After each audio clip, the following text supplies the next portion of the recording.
किसी ने प्रेरित नहीं करा। यूट्यूब पे ऑल वर्ल्ड के अलग अलग स्पीकर आते हैं, किसी को भी आप सुन लो, उसका दबाव नहीं है ना, उसका ये है। तो आपने जो ज़्यादा देखोगे आप इंटरनेट एल्गोरिथम में, आपको वही पसंद आया या आप उसकी वीडियो तो वही ज़्यादा चलता रहे। डॉक्टर साहब की बात ज़्यादा लोग काटते नहीं, मैंने वो अच्छा लगा था। क्या कोई व्यक्ति अपनी मर्जी से धर्म बदल सकता है? अगर हाँ, तो फिर उसे धर्मांतरण का शिकार क्यों बताया जा रहा है? और अगर कोई युवक कैमरे पर आकर खुद कहे कि उसने अपनी इच्छा से इस्लाम स्वीकार किया है, तो फिर पुलिस इसे करोड़ों की संपत्ति और एक कथित धर्मांतरण रैकेट से जुड़ी साजिश क्यों मान रही है?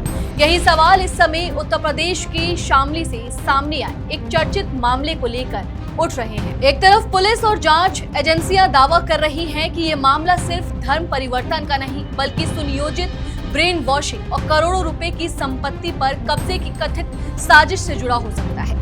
वहीं दूसरी तरफ जिस युवक को इस पूरे मामले का पीड़ित बताया जा रहा है, वह खुद सामने आकर कह रहा है कि उसने अपनी मर्जी से इस्लाम कबूल किया, किसी ने उस पर दबाव नहीं डाला और उसके फैसले के पीछे किसी मौलवी, संगठन या परिवार की कोई भूमिका नहीं थी। यानी एक ही मामले में दो अलग अलग कहानियां सामने हैं। एक कहानी जांच एजेंसियों की है और दूसरी कहानी उस युवक की जिसके नाम पर पूरा विवाद खड़ा हुआ है। नमस्कार, मैं नंदिनी सोनी और आप देख रहे हैं द हिंदी टॉक। दरअसल शामली के चर्चित कथित धर्मांतरण मामले में हर दिन नए खुलासे और नए दावे सामने आ रहे हैं, लेकिन सबसे बड़ा सवाल अब ये खड़ा हो गया है कि जब संबंधित युवक ये कह रहा है कि उसने अपनी इच्छा से धर्म बदला है, तो फिर इस पूरे मामले को जबरन धर्मांतरण या साजिश के तौर पर क्यों देखा जा रहा है? और अगर जांच एजेंसियों के पास इसके विपरीत सबूत हैं, तो वे क्या है? दरअसल पूरा मामला शामली के रहने वाले आयुष मलिक से जुड़ा हुआ है, जो अब खुद को मोहम्मद अली के नाम से पहचानते हैं। पुलिस के मुताबिक यह मामला केवल धर्म परिवर्तन का नहीं, बल्कि कथित तौर पर करोड़ों रुपए की संपत्ति से जुड़ी एक बड़ी साजिश का हिस्सा हो सकता है। इसी आरोप के आधार पर पुलिस ने फिजियोथेरेपिस्ट चांदनी कुरैशी और उनके पिता इस्लाम कुरैशी को गिरफ्तार किया है। वहीं कुछ अन्य आरोपियों और कथित मौलवियों की तलाश भी जारी है। लेकिन जब मीडिया की टीम ग्राउंड जीरो पर पहुंची और आयुष मलिक उर्फ मोहम्मद अली से बात की, तो उनकी कहानी पुलिस के दावों से काफी अलग दिखाई दी। आयुष ने साफ कहा कि धर्म परिवर्तन किसी के कहने से नहीं होता, बल्कि यह व्यक्ति के अंदर की सोच और विश्वास का विषय है। उन्होंने दावा किया कि वह सालों से अलग अलग धर्मों और विचारों को पढ़ते और समझते रहे हैं। यूट्यूब, गूगल और विभिन्न वक्ताओं के वीडियो देखकर उन्होंने इस्लाम के बारे में जानकारी हासिल की और धीरे धीरे उससे प्रभावित हुए। आयुष ने अपनी बातचीत में एक दिलचस्प घटना का भी जिक्र किया। उनका दावा है कि एक बार उनका ब्लड प्रेशर काफी बढ़ गया था और उनके हाथ कांपने लगे थे। उसी दौरान यूट्यूब पर उन्हें एक वीडियो मिला जिसमें कुल हुवल्लाह पढ़ने की सलाह दी गई थी। आयुष के मुताबिक जब उन्होंने इसे पढ़ा तो उन्हें मानसिक सुकून और आत्मिक ताकत महसूस हुई। उनका कहना है कि इसके बाद उनकी इस्लाम को लेकर जिज्ञासा और बढ़ गई। फिर यूट्यूब के एल्गोरिदम के जरिए उन्हें लगातार इस्लाम से जुड़े वीडियो दिखाई देने लगे और धीरे धीरे उन्होंने इस धर्म की शिक्षाओं को अपनी जिंदगी में अपनाना शुरू कर दिया। आयुष का दावा है कि यह पूरी प्रक्रिया किसी व्यक्ति या संगठन के प्रभाव से नहीं, बल्कि उनकी अपनी धार्मिक और वैचारिक खोज का हिस्सा थी।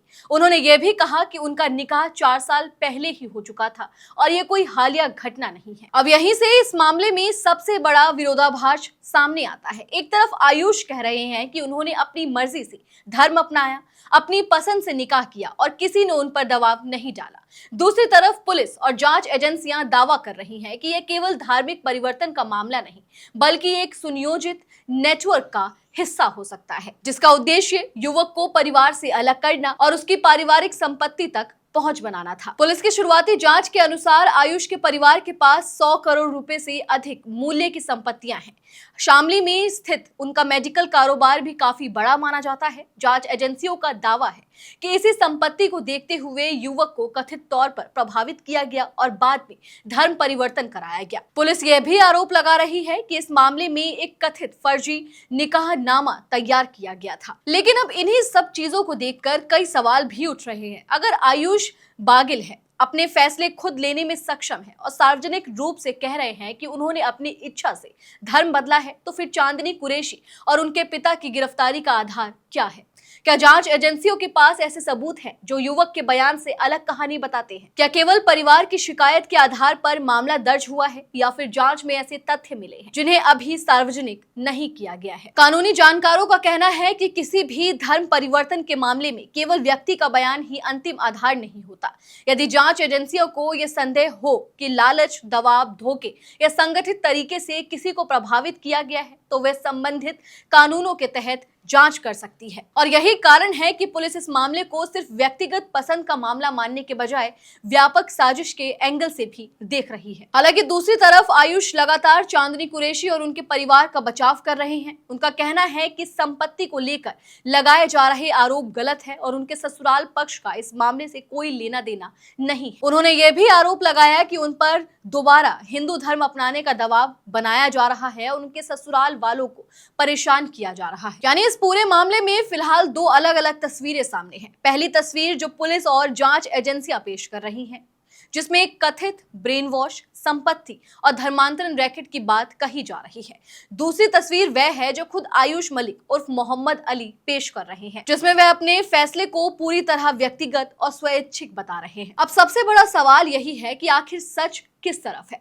क्या ये वास्तव में एक सुनियोजित धर्मांतरण नेटवर्क का मामला है जैसा जांच एजेंसियां दावा कर रही है, या फिर ये दो बालिग व्यक्तियों के व्यक्तिगत फैसले को लेकर खड़ा हुआ विवाद है? और अगर युवक लगातार कह रहा है कि उसने अपनी इच्छा से धर्म बदला है तो फिर उसके बयान और पुलिस की थ्योरी के बीच इतना अंतर क्यों दिखाई दे रहा है? फिलहाल इन सवालों का अंतिम जवाब जांच पूरी होने और अदालत में पेश होने वाले तथ्यों के बाद ही सामने आएगा। लेकिन इतना जरूर है कि यह मामला अब सिर्फ धर्म परिवर्तन का नहीं रह गया। यह व्यक्तिगत स्वतंत्रता, पारिवारिक विवाद, संपत्ति, धार्मिक पहचान और कानून की व्याख्या, इन सभी सवालों के केंद्र में आ चुका है।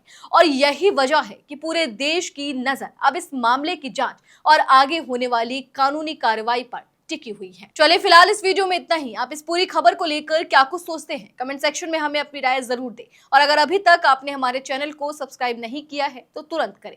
इसके साथ ही हमें सोशल मीडिया प्लेटफॉर्म यानी कि फेसबुक, इंस्टा और एक्स पर फॉलो जरूर करें।